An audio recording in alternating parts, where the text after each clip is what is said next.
안녕하십니까 전국의 유튜브 구독자 여러분, 아프리카TV 시청자 여러분. 여러분과 올해 2018년도 마지막 방송을 진행하게 됩니다. 오늘은 12월 31일이고요. 제가 그 사건 그 이유라는 제목으로 컨텐츠가 몇 개 올라간 것으로 알고 있습니다.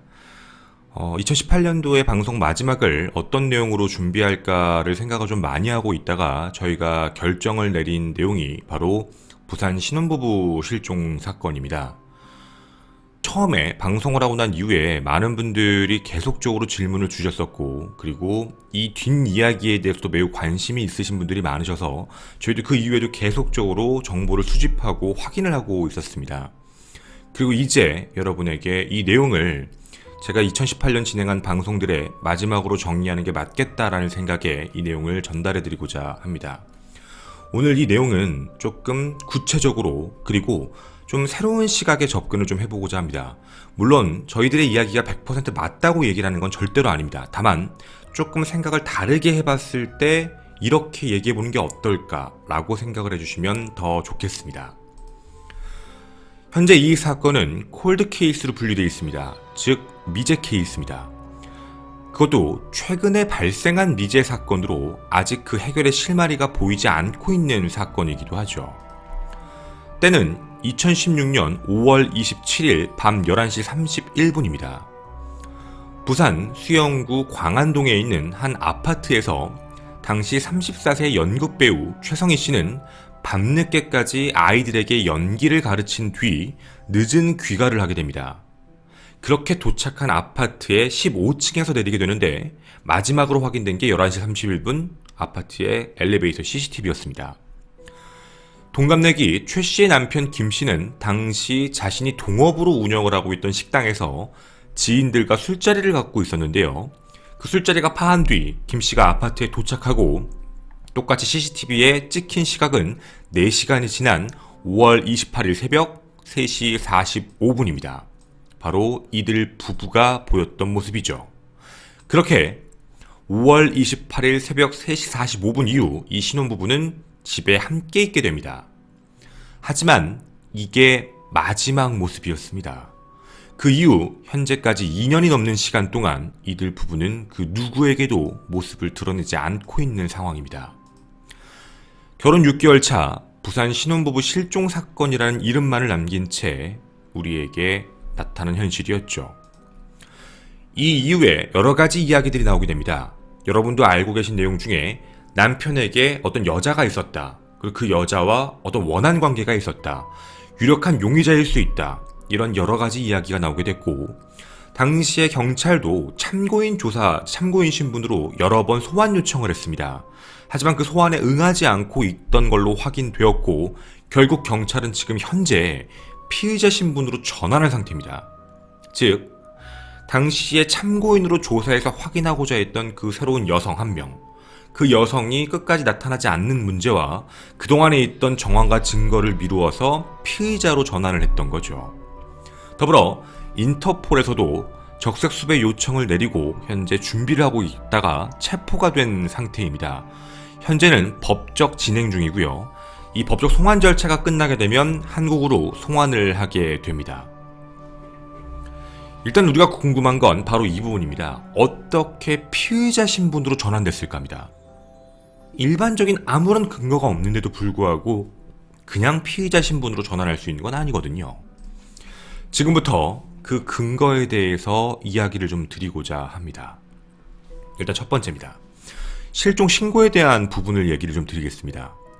실종 나흘째가 됐을 때 이 부부의 연락이 아예 없다라는 판단 때문에 남편 김 씨의 아버지 최성희 씨에겐 시아버지죠.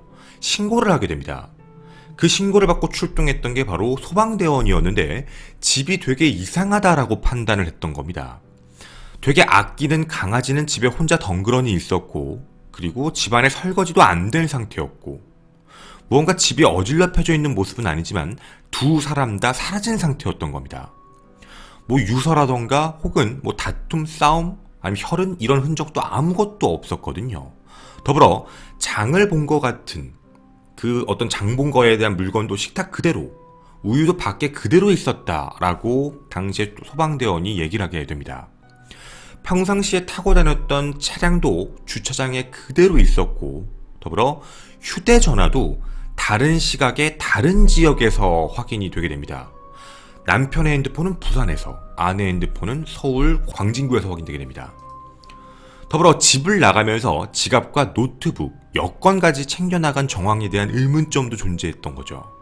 이게 바로 실종됐을 때의 모습입니다. 그 이후에 실종신고가 들어온 뒤 조사를 해봤는데 그날 부부가 집에 들어왔다라고 얘기했던 5월 27일과 5월 28일 이후에 부부가 집 밖을 나간 흔적이 아예 없습니다. 즉 정확히 말씀드리면 이 CCTV에 아예 노출이 안 됐던 상황이었죠. 근데 이들의 생존 신호가 확인됐던 게 언제였냐면 5월 28일이었습니다. 그러니까 남편이 새벽에 들어온 날이었죠. 5월 28일 어떤 게 확인되냐면 남편이 자신의 일 동업자, 가게 동업자에게 하루만 가게를 좀 닫자 라고 이야기를 했답니다. 그것만 끝나지 않습니다. 그날 밤에 늦은 시각에 아내도 자기가 나갔던 극단에다가 내가 좀 극단 연습이 좀 힘들겠다라는 문자를 보낸 걸로 확인됩니다. 즉 5월 28일도 둘의 생존 신호가 확인됐던 거죠. 물론 본인이 보냈는지는 모르겠지만 5월 29일도 확인됐습니다. 남편이 동업자에게 전화를 합니다. 나 한동안 일 못할 것 같아 라고 이야기하며 가게 운영비를 전부 이체를 해준 기록이 나오죠. 즉 목소리가 생존 신호가 정확히 확인됐던 상황입니다. 당시 동업자는 목소리가 진짜 안 좋은 걸로 기억을 하고 있었습니다. 거의 하루 이틀 정도 잠을 못 잔 사람. 그리고 나중에 일이 있는데 이 사건이 해결되면 얘기를 해주겠다. 이게 먼저 해결돼야 된다. 라는 이야기만 남긴 채 끊었다고 합니다. 5월 30일이었습니다. 최성희 씨의 핸드폰으로 극단의 문자가 옵니다. 그 내용은 극단 연극에서 하차하겠다. 되게 의심스러웠던 문자였던 거죠. 그래서 바로 극단은 전화를 했지만 최성희 씨의 핸드폰은 꺼져 있는 것으로 확인됩니다. 결국 연락의 수소문을 끝에 남편에게 연락을 했는데 남편에게 처음 문자를 보냈다고 합니다. 그 이후 곧바로 전화가 왔죠.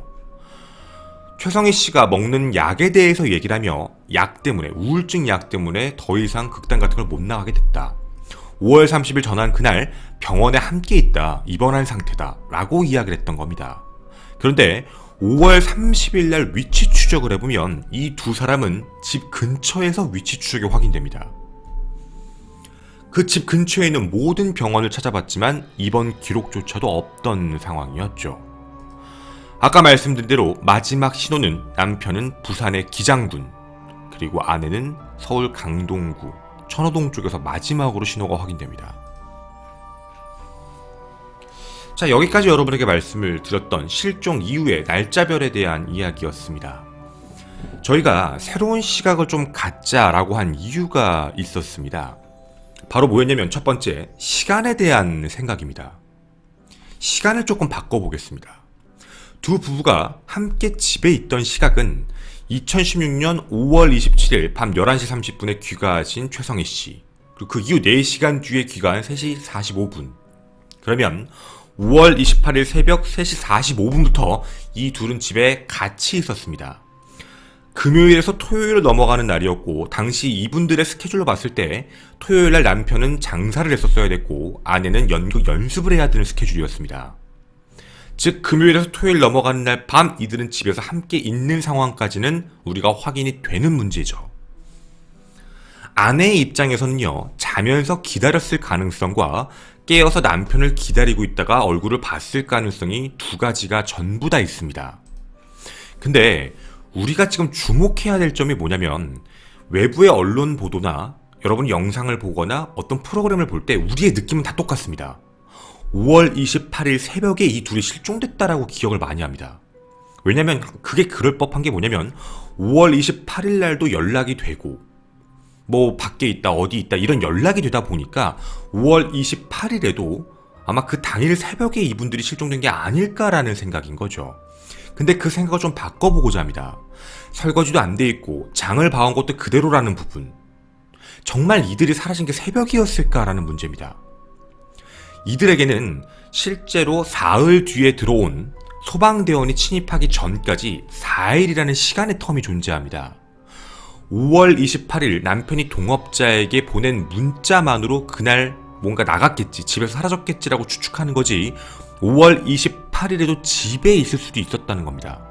더불어 그 이후에 핸드폰 위치 추적 동선을 확인해봐도 집 근처에서만 확인됐다라는 거거든요. 그러면 5월 28일도 이들은 집에 있었고 5월 29일, 5월 30일도 집에 있지 않았었을까라는 추측입니다. 대부분 새벽 그 당일날 사라졌다라는 주목처럼 모든 이야기를 하다 보니까 그날 사라진 것처럼 느껴지겠지만 분명 이들에겐 시간적 텀이 더 존재합니다. 꼭 그날 사라지지 않아도 됐다라는 거죠. 그리고 하나 더, 당시에 출동했던 소방대원의 진술을 보게 되면 무언가 갓 나간 사람 같다라는 진술을 합니다. 그러니까 무언가 장도 그대로 있고 장을 봤다는 걸 그대로 뒀다는 것도 뭐 봉투나 장을 본 영수증이 그대로 있다는 게 아니었고 그냥 봉투 같은 게 위에 올려져 있었던 것 정도, 우유가 밖에 나와 있었다는 정도를 얘기하는 거고, 당시 아끼던 강아지가 있었는데 강아지의 배변 패드에 뭐 강아지가 쌌던 어떤 이제 배설물들이 있다는 걸 보고 장기적으로 집을 비웠다는 얘기를 하지만 실질적으로 강아지가 얼마만큼 밥을 먹고 얼마만큼 시간이 지났는지는 알 수 없겠고 그게 꼭 마치 5월 28일 날 없어져야지만 그만큼 남았다고 얘기하는 것도 아닙니다. 입장을 바꾸겠습니다. 5월 27일, 5월 28일 밤에 그런 일이 있고 5월 29일, 5월 30일 어디든 괜찮습니다. 그날 그 집 안에 그들 사이에 무슨 문제가 생겼고 그것 때문에 집안 관리를 못하는 상황이면 강아지 배변 패드를 못 치웠을 수도 있습니다. 따라서 배변 패드 같은 걸로 5월 28일 새벽에 없어졌을 것이다 라고 추측하는 건 너무 위험한 발상인 겁니다. 자, 그러면 이들은 꼭 5월 28일에 사라진 게 아니라 그 이후에 사라졌다라고 보는 것도 합리적인 판단일 수 있는 거죠. 자, 이제 두 번째입니다. 시간의 변동을 일으키고 나면 이제 생존 신호에 대한 이야기에 남편의 행적이 이상해지는 게 느껴집니다. 만약 정말 그 이후에도 집안에서 왔다 갔다 했고 집안에 있었다라는 전제 조건이면 남편은 5월 27일 이후 아내 최성희 씨의 흔적은 전혀 확인이 안 됩니다. 문자만 확인되는 것 뿐이지 실제 목소리나 행적을 본 사람은 존재하지 않죠. 그런데 남편은 목소리나 연락이 닿게 됩니다. 그것도 5월 30일까지요. 정확히 표현을 해드리면 5월 27일 밤 11시 이후에는 아예 생존 신호가 없는 게 아내 최 씨입니다. 근데 5월 28일부터 5월 30일까지 생존 신호가 확인되는 게 남편 김 씨입니다. 즉 이들에게는 이 시간적 텀도 이틀에서 3일 정도 차이가 납니다. 함께 있는 시간이 5월 28일이 아니라 그 시간을 5월 30일까지 확대를 시켜봤을 때는 남편이 아내보다 더 길게 생존 신호가 확인됐다라는 문제가 생긴 거죠. 자, 집 안에 다른 싸운 흔적이 없다라고 이야기를 하지만 혈흔 같은 게 없다라고 이야기하지만 다른 문제가 있었다면 어떻게 되었을까라는 느낌인 겁니다. 자, 아내는 우울증이 심했습니다. 약을 복용합니다. 추측입니다. 아내가 만약에 잠든 사이에 무슨 일이 벌어졌을 땐 격투의 흔적, 반항의 흔적 당연히 없을 수도 있습니다. 당연한 겁니다. 저희가 말씀드리고 싶은 건 제3자가 갑자기 침입을 해서 집을 어질럽혔다라는 흔적이 없다는 것이지 이 내부에서 집을 어지럽히지 않고도 분명히 일이 터질 수 있을 가능성은 여러 가지가 있다라는 것. 그리고 시간적 편차를 넓게 확대했을 때 누군가가 자신의 알리바이 및 자신의 그 이후의 처리에 대한 시간을 벌 수 있는 시간이 있다는 겁니다. 어떤 느낌인지 혹시 아실 수 있겠죠? 5월 28일 당일날 그 둘이 새벽에 실종됐다면 너무 다급해 보이고 마치 누군가가 쫓아온다라는 느낌처럼 보여서 뭐 내연녀라고 얘기했던 그 사람이 협박했나? 이런 느낌이 오지만 이게 이틀, 3일 이렇게 해서 4일간의 시간을 쭉 넓혀서 보게 되면 충분히 생각하고 계획할 시간이라는 게 존재할 수 있다는 겁니다. 세 번째입니다. 이동 동선에 대한 미스테리한 점들이 몇 가지 확인됩니다. 저희도 한번 실제로 이 현장에 갔다 왔었고 그게 외부에 촬영돼서 유튜브에도 업데이트가 됐고요. 저와 아프리카TV에서 라이브로 보신 분들도 계실 겁니다. 제가 진행했던 미스테리 야방이라고 해서 첫 번째로 갔던 곳이 바로 이곳이었습니다. 당시에 여러분에게도 보여드렸지만 지하 주차장에는 총 9대의 CCTV 그리고 외부에는 총 13대, 총 이 안에는 CCTV가 22대가 존재합니다. 제가 당시 현장에 갔을 때 여러분에게도 영상을 보여드렸지만 제가 CCTV가 없는 동선들을 찾아다녀봤습니다. 일단 이 아파트는 복도식 아파트입니다. 그리고 1층 현관에는 CCTV가 존재합니다. 1층 현관에서 노출되지 않는 방법, 즉 계단을 통해서 내려왔는데 계단도 두 가지가 있습니다. 정문 쪽으로 나오는 계단 하나, 그거 말고 옛날의 아파트인데 외부에 비상문처럼 있던 아파트 그거 아시죠? 그때도 보여드렸지만 바깥 계단입니다. 우리도 그때 당시에 동선을 판단했을 때 같이 걸어 내려왔지만 분명 CCTV에 안 찍히려면 외부에 있는 그 동선을 따라서 내려왔을 가능성이 높다라고 여러분에게 보여드렸죠. 근데 내려왔을 때 CCTV에 보일 수 있는 곳도 있다 해서 당시에 CCTV에 보이지 않는 장소는 한 곳밖에 없다. 저는 그때 그렇게 얘기했습니다. 그게 어디였냐면 그들이 살았던 아파트 1층 옆쪽에 있는 복도 끝으로 가서 그 복도를 뛰어넘고 그 앞에 있었던 이제 그 놀이터 방향으로 직진을 하게 되면 거기엔 전혀 CCTV가 존재하지 않는다라고 여러분에게 말씀드렸죠. 바로 그 모습이 이 현장의 모습입니다. 함께 잠깐 보도록 하겠습니다. 저희가 그때 얘기했던 동선이 바로 이 옆쪽 동선입니다. 이 옆쪽으로 나온다라는 얘기였죠. 이 뒤쪽에는 이제 여러분이 보시는 바 잘 안 보이실 수도 있는 공간인데 당시 영상에 보시면 그쪽에는 놀이터 같은 게 있으면서 이 뒤쪽 동선으로 따라 나와서 이쪽을 뛰어넘어서 오게 되면 CCTV에 어디든 걸리지 않는 동선이었습니다. 대신에 제가 그때 당시 전제를 깔았던 건 둘 다 움직일 때입니다. 남편과 아내가 함께 움직일 때만 이걸 같이 뛰어넘고, 이 아파트가 복도식 아파트이기 때문에 이 넓은 이런 걸 뛰어넘어야 되는 문제가 있거든요. 이럴 때만 가능하다라고 말씀을 드렸었습니다. 둘 다 살아있을 때만 가능하다라고 판단을 했던 건데 이거 이외에 동선이 하나 더 확인됩니다. 바로 어디였냐면 저희는 그때 저희의 능력으로 확인할 수 없었지만 CCTV의 사각지대였습니다. CCTV가 그냥 설치가 돼 있었는데 그 CCTV 중 몇 개가 줌형으로 되어 있는 상태가 있었습니다. 줌, 즉 당겨놓은 형태였던 거죠. 그래서 일부 사람들의 동선이 확인되지 않는 공간이 있었습니다.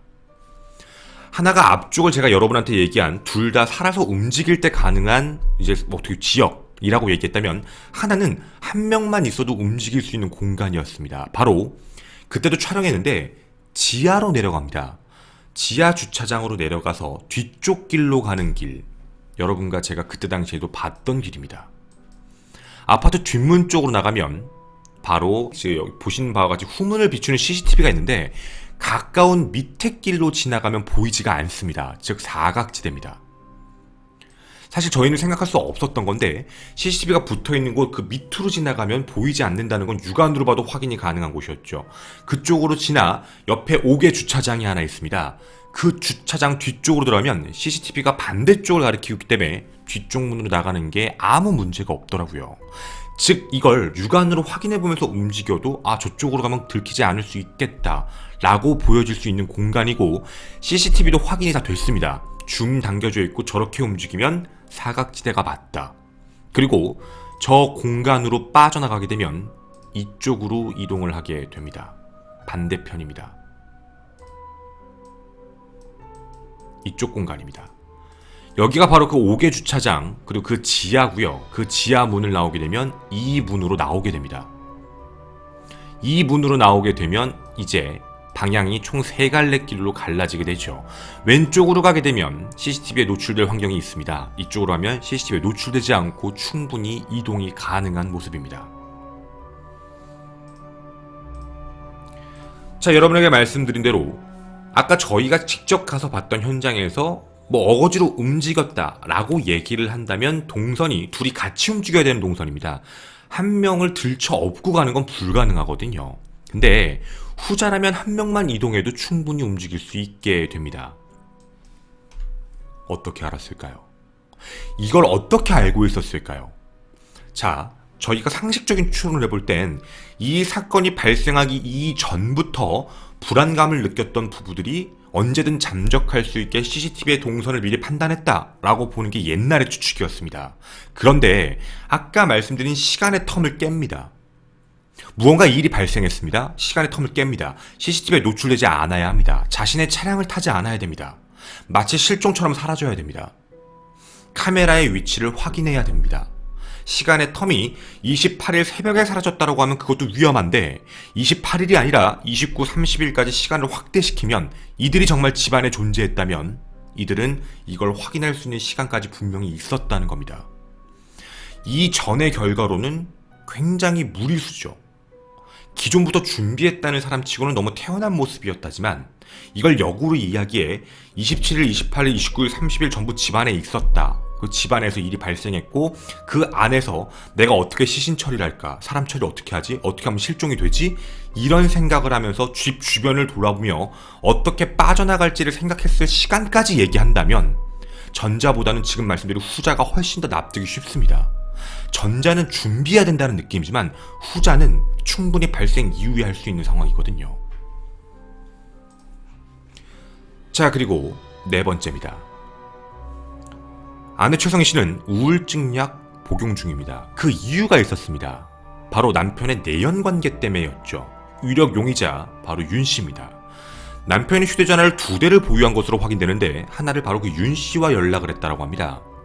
첫사랑이며 집안의 반대로 헤어졌는데 윤 씨가 최초에 다른 남성과 결혼 뒤 한 달 만에 헤어졌다고 합니다. 이유는 김 씨 때문입니다. 그 이후에 다시 한번 재혼을 합니다. 그리고 해외로 떠난 것으로 확인되는데 당시에 그렇게 떠난 걸 확인하게 되고 김 씨는 최 씨랑 결혼을 한 상황이었던 거죠. 하지만 윤 씨가 되게 집착이 심했다라는 주변인 진술들이 있습니다. 장문의 메시지를 계속 보냈다라는 거죠. 더불어 2015년에 그 윤 씨는 딸을 잃었다라고 합니다. 그 이후에도 협박 같은 이상한 문자를 많이 보냈는데 뭐 아이를 살릴 거다, 아이를 냉동 보존시켰다 살릴 거다, 뭐 남은 인생을 딸을 살리는데 보낼 거다, 이건 전부 김 씨 때문이다, 뭐 이런 이야기를 했다라고 합니다. 그래서 우리가 모두 이 윤 씨를 의심하고 있는 상황인 거죠. 근데 좀 이상한 점은 윤 씨 가족은 이런 얘기를 합니다. 여기에 보는 바와 같이 김 씨가 윤 씨를 협박했다, 뭐 이런 식에 대한 이야기를 하고 있습니다. 과거에 뭐 안 만나면 죽이겠다는 얘기까지 했었다, 뭐 이런 입장에 대한 이야기거든요. 윤 씨를 우리가 뭔가 이상하다라고 생각하고 있는 이유가 뭐였냐면 실제 아내 최 씨가 임신을 했다라고 알린 게 2016년 5월이었습니다. 근데 윤 씨가 그때 한국에 입국한 것으로 확인되고 실종되기 바로 10일 전이었습니다. 말로는 숨진 딸을 애도하기 위해서 왔다라고 얘기하지만 주변 지인이나 가족에게도 얘기하지 않고 주로 모텔과 찜질방에서 자며 현금만 씁니다. 즉 일정 자신의 모습을 노출시키지 않고 살았던 거죠. 근데 저희는 이런 이야기를 들었을 때 그게 중요한 게 아니었습니다. 우리가 여기서 확인하고 싶었던 사실은 뭐였냐면 남편 김 씨와 윤 씨는 둘 사이에 어떤 뭐 치고받고 어떤 원한이 있었는지는 모르겠지만 연락을 하고 있던 상황이라는 게 실제 팩트입니다.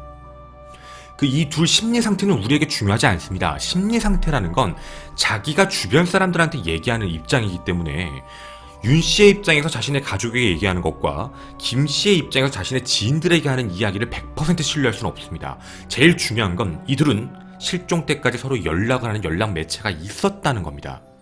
그러면 과연 우리가 생각하는 건 윤 씨가 입국을 하는 걸 김 씨가 몰랐을까에 대한 문제거든요. 누구나 합리적으로 판단할 땐 윤 씨가 입국하는 걸 김 씨는 알 것입니다. 더불어 그 전에 임신을 했건 어떤 문제건 서로의 연락이 있었을 가능성이 높다라고 판단되는 게 맞는 거죠. 그럼 이 모든 내용을 조금 정황을 정리해 보도록 하겠습니다. 추측입니다. 예를 들어 기존처럼 남편 김 씨를 윤 씨가 엄청나게 협박을 했고 최 씨까지 협박을 했다. 둘은 두려워했다. 그리고 이날 새벽이었죠. 새벽에 아무렇지 않게 귀가했지만 남편은 거기에 있던 윤 씨가 입국하는 걸 알게 된다. 무서웠던 둘은 잠적을 한다. 그리고 지금까지 행방이 묘연하다라는 게 기존에 사람들이 생각하는 많은 설이었습니다.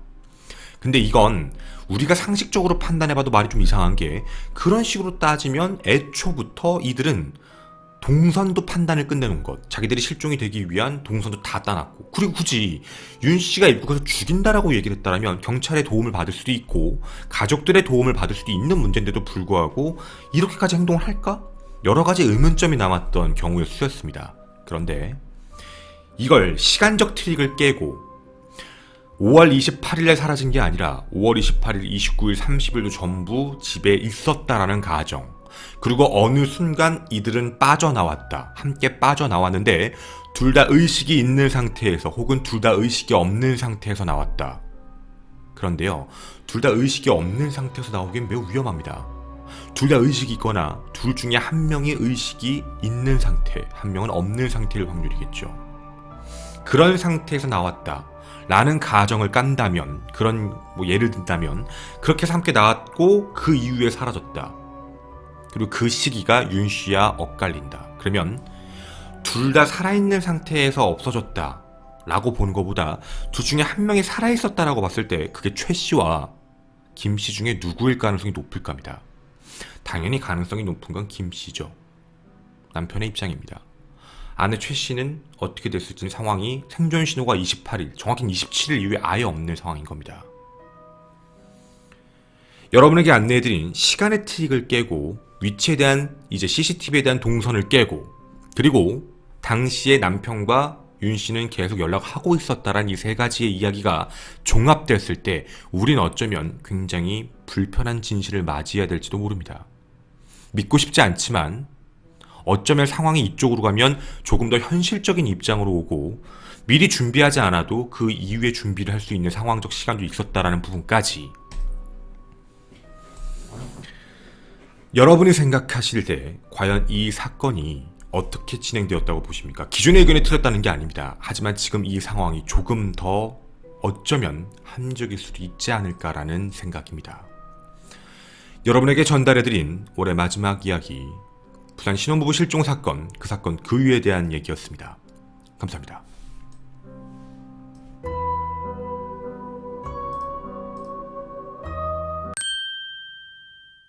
관점에 대한 문제인데 이 둘이 윤 씨에게 위협을 받아서 생명에 지장을 느끼는데 자신들이 경찰에는 신고는 못하겠어서 실종이 돼야겠다라고 느꼈다라는 가정에 이들이 차를 타고 나가지 않아서 자신들의 생존 신호를 알리지 않았다는 건 앞뒤가 맞지 않는 부분이에요. 왜냐면 자신들이 분명히 생명의 위협을 느끼고 있고 뱃속에 아이까지 있는 상황이었다면 자신들이 위협을 느끼고 있다는 걸 말로는 못해도 어떤 생존 신호라든가 차량을 타고 이동하는 동선을 통해서 자신의 흔적들을 남기면서 보여주는 게 정상적인 행동입니다. 왜냐면 경찰만 찾을 수 있는 문제지 일반인이 찾을 수 있는 문제는 절대로 아니거든요.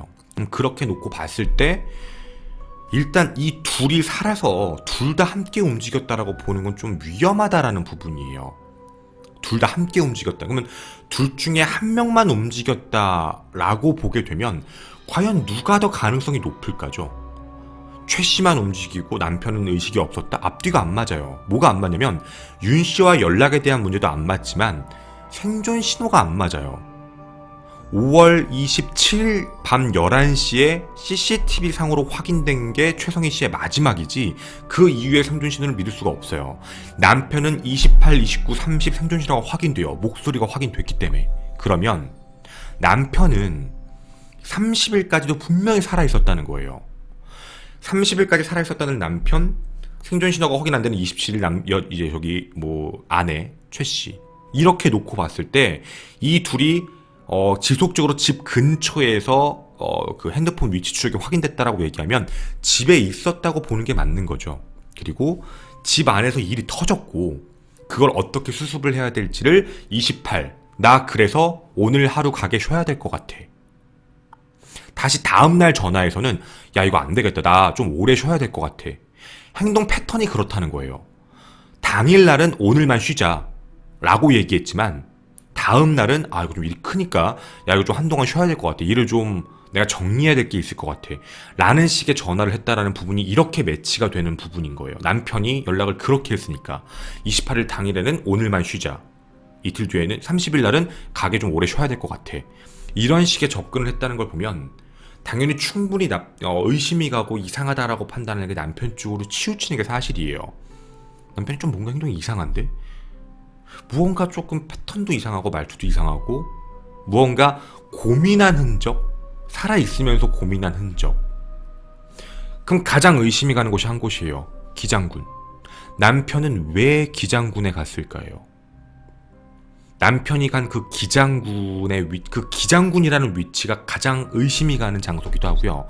기장군은 좀 발달된 데만 발달됐지 좀 외곽으로 빠지면 산 같은 것도 많고 좀 외져 있어요.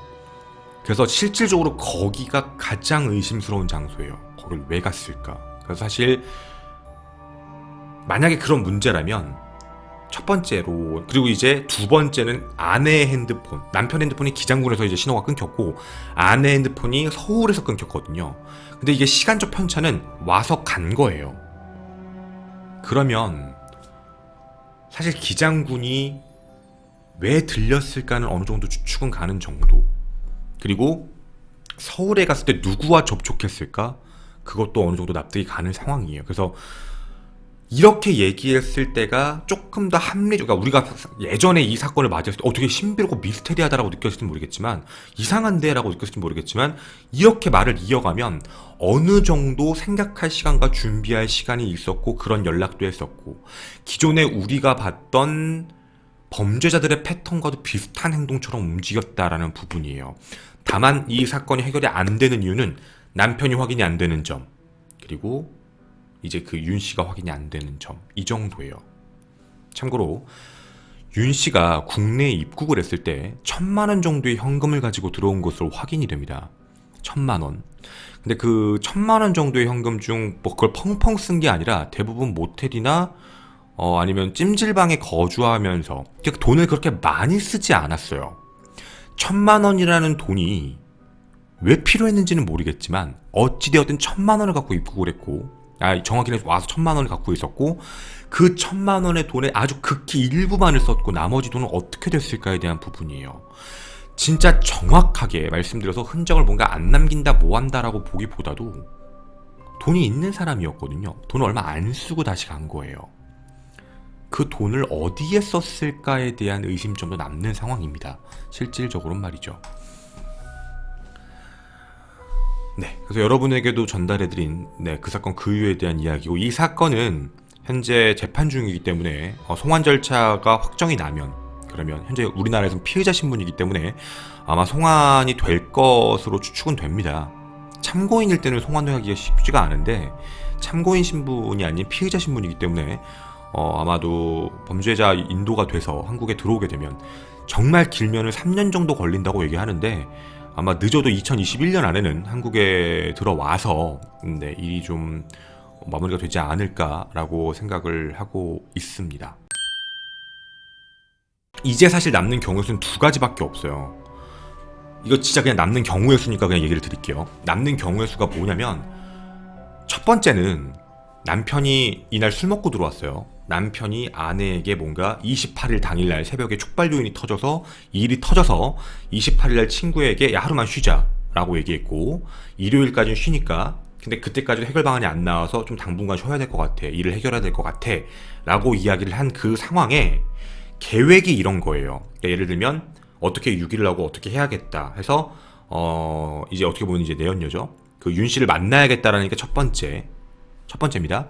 두 번째는 뭐냐면, 사실 이것도 있어요. 남편이 지금까지 확인이 안 되는 이유 중에 하나가, 남편이 서울로 이동한 뒤에 변고를 당했으면 어떡하지라는 얘기예요. 뭐 예를 들면 자살이라던가 혹은 타살일 수도 있죠. 만약에 자살이라면 윤 씨는 정말 아무 상관없는 사람이에요. 그냥 진짜 말 그대로 잠깐 한국에 들어왔다가 엮이게 된 거고, 만약 타살이 되면 윤 씨하고 또 엮이는 거고요. 이건 정말 몰라요. 그러니까 경우의 수가 이렇게 분리가 돼요. 그래서 아마 가능성은 여기 중에 하나지 않을까 싶어요. 느낌상 이걸 벗어나지는 않을 것 같다라는 생각이에요. 이 안에서 이야기가 다 나오지 않을까? 네, 그렇게 생각을 하고 있습니다. 네.